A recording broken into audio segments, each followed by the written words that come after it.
Hey guys, এই ভিডিওতে দেখাবো হচ্ছে বিকাশের মাধ্যমে কিভাবে হচ্ছে আপনি প্রিপেড মিটারের রিচার্জগুলো কমপ্লিট করতে পারেন। তো হচ্ছে বিকাশের হোমে চলে আসলে হচ্ছে এই অপশনটা থাকে, এখানে দেখেন পে বিল। তো পে বিলে ক্লিক করবেন।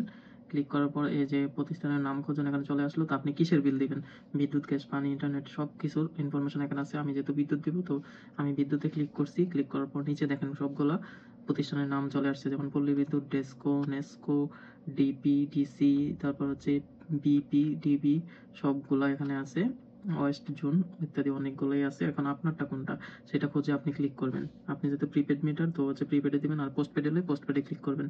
তো আমারটা হচ্ছে ডিপি ডিসি, তো আমারটা এটা, আমার এটার প্রিপেড। তো আমি প্রিপেডে ক্লিক করলাম। দেন নেট কানেকশন, এই যে দেখেন এখানে হচ্ছে সিম্বল কাস্টমার নাম্বার। তো আমি কাস্টমার নাম্বারটা লিখে দেব। দেন হচ্ছে এখানে আপনাদের কাস্টমার নাম্বার দিবেন।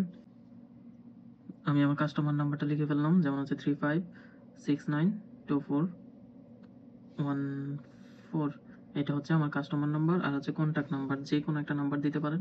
আপনি চাইলে আপনারা দিতে পারেন, বা বাসার যে কারো একটা নাম্বার দিতে পারেন, যে নাম্বারটা এখানে দিবেন সেই নাম্বারে কিন্তু টোকেন নাম্বারটা যাবে। তো হচ্ছে আমি একটা নাম্বার দিতেছি র্যান্ডম, জাস্ট বোঝানোর জন্য।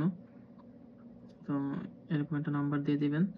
তো পে বিলে যখন ক্লিক করবেন, ক্লিক করার পরে এই যে দেখেন অ্যামাউন্ট চলে আসলো।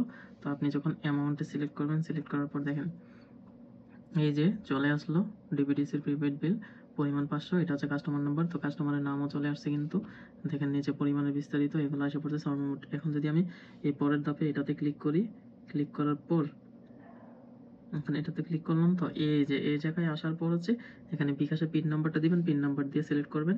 দেন হচ্ছে আপনার পেমেন্ট কমপ্লিট হয়ে যাবে। হওয়ার পর হচ্ছে আপনার একটা টোকেন নাম্বার আসবে। তো টোকেন নাম্বারটা দেখাইতেছি আমি।